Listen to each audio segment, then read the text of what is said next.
Forget the grand narratives, the epic battles, the kings and queens who supposedly shaped our world. Toss aside the textbooks that tell you history is a tale of clashing ideologies or the relentless march of progress. Because what if I told you that some of the most profound, destructive shifts in human civilization weren't orchestrated by generals on horseback or politicians in smoke-filled rooms? What if the real architects of downfall, the silent undertakers of empires, wore impeccably tailored suits and worked in quiet offices, their weapons not cannons, but ledgers? This isn't a conspiracy theory. This is a financial autopsy, and it's far more terrifying than any war story. Over 2 centuries, just 3 individuals, or rather, 3 archetypes of an emerging, ruthless financial power, mastered the art of turning debt into destiny. They didn't conquer with armies, they controlled with capital, and in doing so, they systematically brought 7 colossal empires to their knees.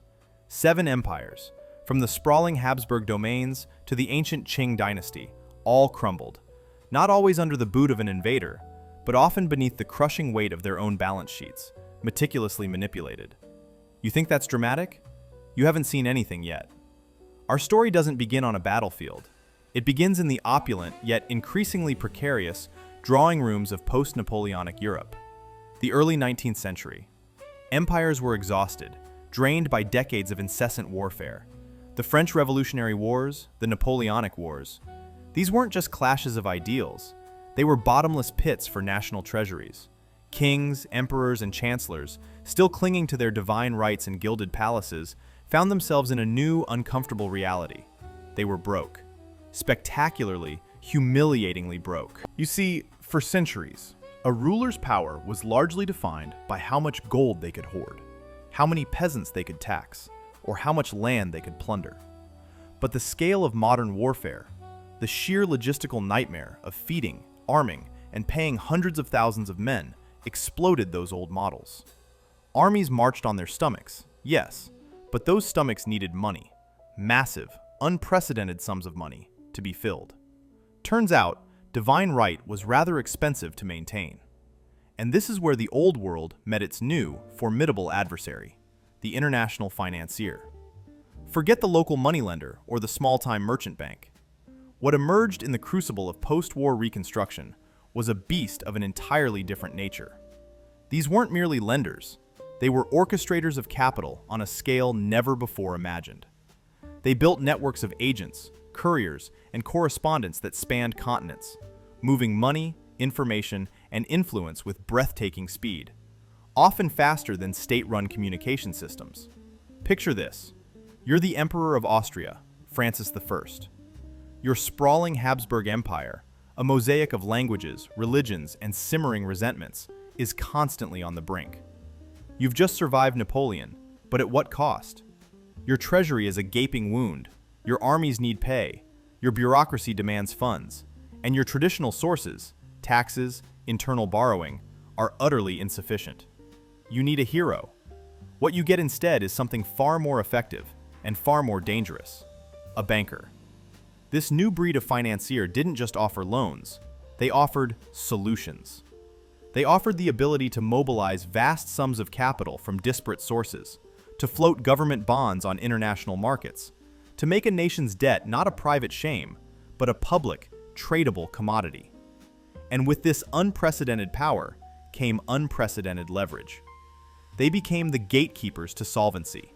They held the keys to war chests. They became, whether kings liked it or not, the ultimate arbiters of an empire's very capacity to function. The Habsburg Empire, that venerable, multi-ethnic behemoth, became one of their earliest, most lucrative, and ultimately most tragic clients. Austria, forever needing cash to maintain its prestige, to suppress internal dissent, to fund its constant military interventions, became addicted to foreign capital. They borrowed from London, from Paris, from Frankfurt, from the very financial centers controlled by these new titans. And each loan, each bond issue, each desperate plea for funds, chipped away at their true independence.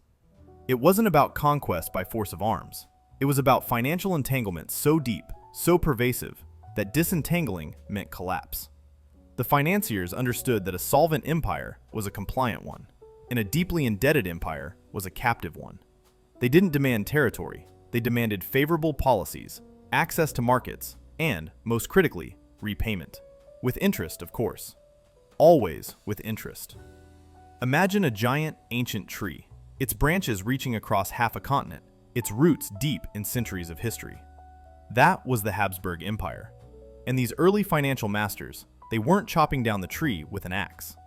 No, they were slowly, methodically, cutting off its nutrient supply, redirecting the very water it needed to survive, replacing fertile soil with concrete. They were turning its lifeblood into a debt ledger. The first empire to truly feel the insidious, suffocating grip of this new financial order was Austria. We're talking about an empire that had stood for centuries, an anchor of European stability, or at least European stasis. But its grandeur masked a fatal flaw, an insatiable appetite for funds that far outstripped its productive capacity. It was a gilded cage, requiring ever more gold to maintain its shine, and that gold had to come from somewhere.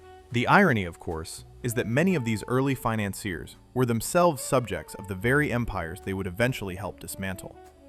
But capital, unlike patriotism, knows no borders. It seeks profit, leverage, and security wherever it may be found. And if that means playing rival nations against each other, funding both sides of a conflict, or propping up one regime only to pull the rug out from under it a decade later, well, that's just good business. This wasn't about malice in the theatrical sense. It was about the cold, calculating logic of finance. It was about understanding power dynamics better than any general or statesman. It was about transforming the very concept of national wealth and national security. When a country's ability to defend itself, to govern itself, to even feed its people, becomes contingent on the good graces of private lenders, then who truly holds the power? The Habsburgs learned this lesson the hard way. Slowly, painstakingly, their economic destiny became intertwined with the whims of market sentiment, dictated by men whose primary loyalty was to their balance sheets. The seeds of destruction for their vast empire weren't sown on the fields of Austerlitz or by rebellious ethnic groups alone. They were sown in the financial districts, in the subtle shifts of credit ratings, in the quiet refusal of a loan. This was the dawn of financial warfare, a conflict far more subtle, far more pervasive, and ultimately, far more devastating than any cannon ever forged. The stage was set. An exhausted continent, desperate governments, and a new breed of financial titans ready to capitalize on every weakness. The First Empire was already ensnared. Now, let's see how this financial web expanded, capturing and ultimately crushing not just one, but 7 great powers, fundamentally reshaping the global order and leaving a legacy that still dictates our world today. Get ready, because the historical narrative you thought you knew is about to unravel. You thought the Habsburgs were a special case? A peculiar, archaic anomaly caught in the crosshairs of modernity? Think again. The Austrian Empire was merely the first domino, a crucial proof of concept for a new kind of power. Because what happened in Vienna wasn't isolated, it was a blueprint. Imagine the Ottoman Empire, the ancient, sprawling realm that once hammered at the gates of Vienna. By the mid-19th century, it was famously dubbed the sick man of Europe. But its illness wasn't merely military weakness or internal strife, it was financial gangrene. Desperate to modernize its armies and infrastructure, the Sublime Porte, like the Habsburgs, turned to the burgeoning financial markets of London and Paris. Loan after loan piled up, each with its own debilitating conditions, each further eroding Ottoman sovereignty. These weren't benevolent investors, mind you. These were the grand financiers, the syndicates and consortiums who saw a vast, resource-rich but fiscally incompetent empire ripe for the picking. They didn't need to send armies. They sent auditors, debt collectors, and financial advisors who subtly, insidiously, began to dictate policy. By 1881, the Ottoman Empire was so deeply in hock that the European powers established the Ottoman Public Debt Administration. This wasn't an advisory body, it was an international financial regulator, controlled by foreign creditors, that literally took over the collection of the Ottoman Empire's revenues. Customs duties, tobacco taxes, salt monopolies, all funneled directly to European bondholders. Imagine a foreign entity controlling your national budget, deciding what you can and cannot spend. That wasn't just losing a battle, that was losing your economic soul. The Ottomans, stripped of financial autonomy, were an empire in name only, a pawn on the geopolitical chessboard. Their fate sealed not by a sultan's decree, but by a banker's ledger. Now, cast your gaze eastward, to the colossal, ancient Qing dynasty of China, a civilization that had considered itself the center of the world for millennia. It, too, was about to learn a brutal lesson in financial leverage. But for China, the destruction wasn't just about debt, it was about imposed debt, extracted through gunboat diplomacy and unequal treaties. The Opium Wars forced open its markets, yes, but the subsequent peace treaties imposed crippling indemnities, massive payments demanded by the victorious European powers. Take the Boxer Protocol of 1901. Following the Boxer Rebellion, China was forced to pay an indemnity of 450 million silver taels, an astronomical sum, effectively doubling the government's annual revenue, spread over 39 years at 4% interest. This wasn't a loan, it was a ransom, a multi-generational mortgage on the nation's future. The foreign powers, led by these very financial houses, used these payments to secure concessions, control customs, and carve out spheres of influence. China wasn't borrowing money, it was paying tribute, bleeding itself dry, its vast resources siphoned off, its sovereignty compromised, all meticulously accounted for in the ledgers of London, Paris, and Berlin. This wasn't a subtle financial entanglement. This was a deliberate, violent financial subjugation, turning the venerable Qing Empire into a semi-colony before its eventual, ignominious collapse. And then there was the Russian Empire, a behemoth straddling 2 continents, a land of vast potential and even vaster problems. The Romanovs, determined to modernize and industrialize, desperately needed foreign capital. French bankers in particular saw a massive, untapped market and an important strategic ally against Germany. Billions of francs poured into Russia to build railways, factories, and, crucially, to fund its military expansion. But this came at a price. Russia became a debtor nation par excellence, its economic policies increasingly shaped by its creditors. When the Great War erupted in 1914, the financial noose tightened. Russia's capacity to fight depended entirely on its foreign loans, primarily from France and Britain. The war effort became a bottomless pit, draining not just manpower, but also the national treasury. The strain was unbearable. The financial collapse, exacerbated by the war's immense cost, fueled the internal unrest that culminated in the 1917 revolutions. The old order, already financially vulnerable, simply could not withstand the combined military and economic pressures.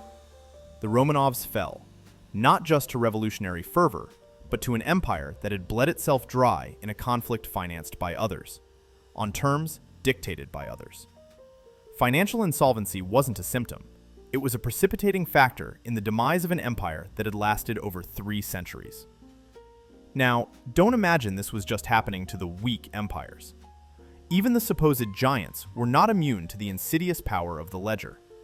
Consider the French Empire, which, despite being a major creditor itself, suffered immense financial strains through centuries of warfare and colonial expansion.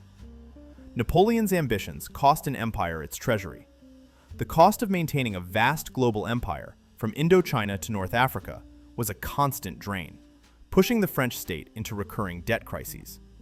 While it didn't collapse overnight from debt like the Ottomans, the continuous financial pressure weakened its foundations, making it less resilient to external shocks and internal dissent, slowly but surely eroding its ability to project power and maintain its grip. The constant scramble for funds, the concessions made to creditors, the internal social spending cuts. These were the quiet financial termites eating away at the grandeur. Even the British Empire, the very architect of global finance for a time, eventually found itself tangled in its own web. The First World War, an unprecedented financial black hole, transformed Britain from the world's greatest creditor nation into a debtor, primarily to the United States. And then came the Second World War, which delivered the knockout blow. Britain borrowed staggering sums from the US, effectively mortgaging its future. The post-war era saw Britain facing massive debt, the dismantling of its colonial empire, and a sterling crisis that underscored its diminished financial power. The empire on which the sun never set eventually found its financial sunsetting, largely due to the unsustainable costs of maintaining global hegemony. costs financed by others, who then, naturally, called in their markers. This wasn't military defeat, this was economic exhaustion, a managed decline orchestrated as much by accountants as by diplomats.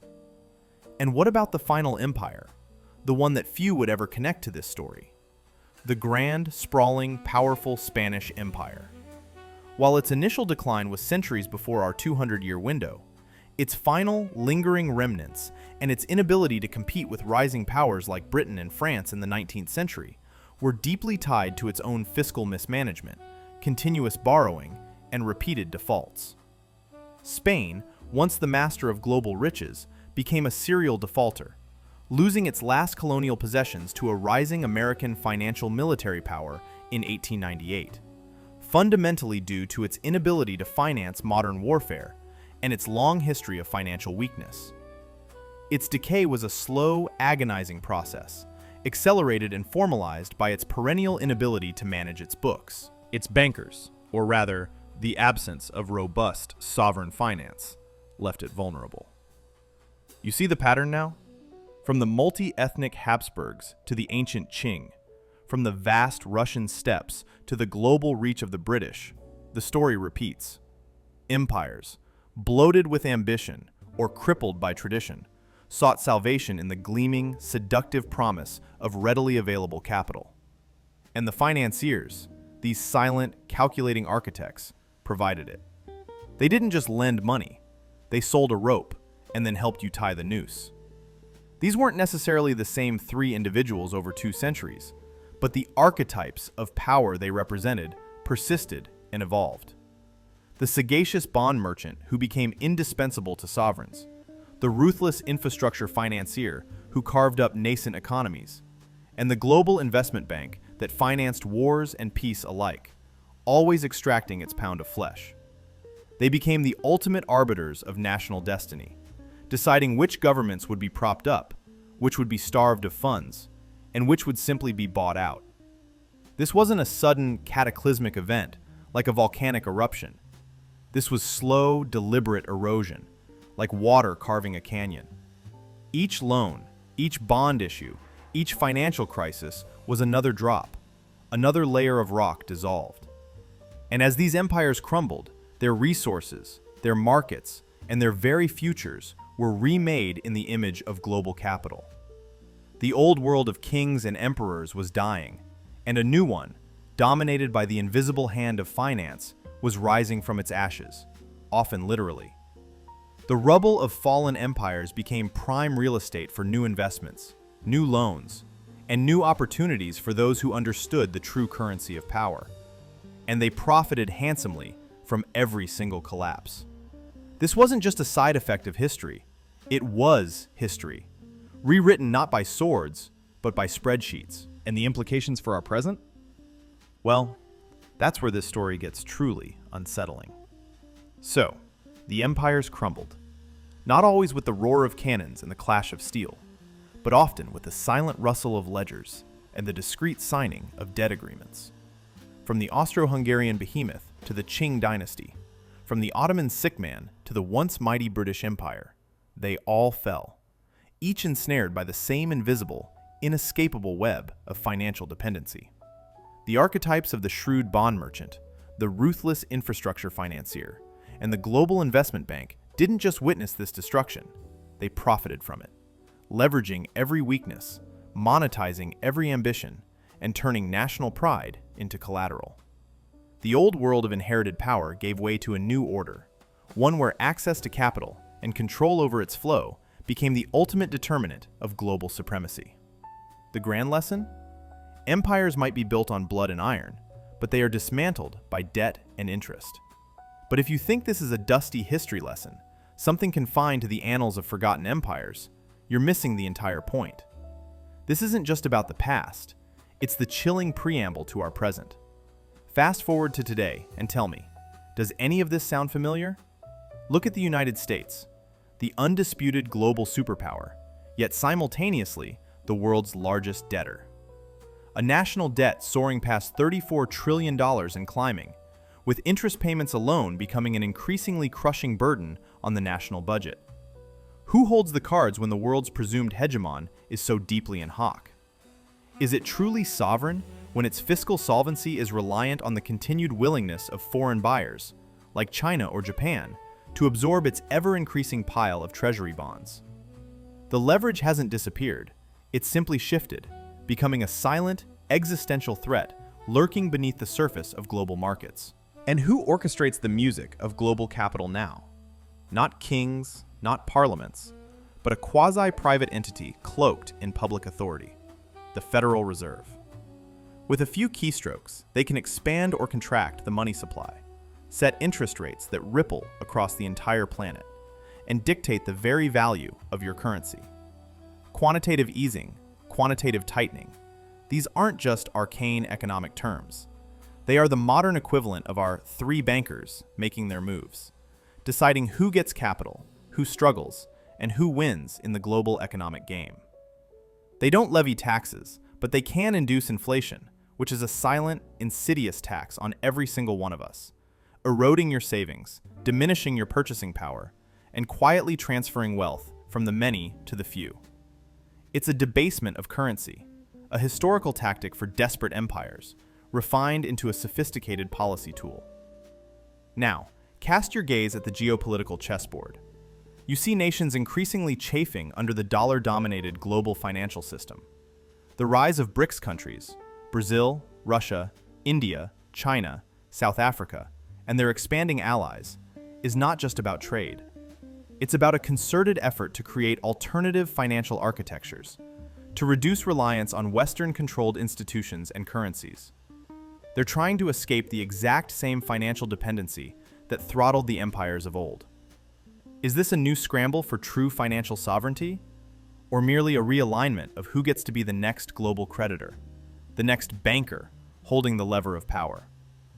The struggle for economic autonomy, for control over one's own balance sheet, is as fierce and as vital today as it was in the 19th century.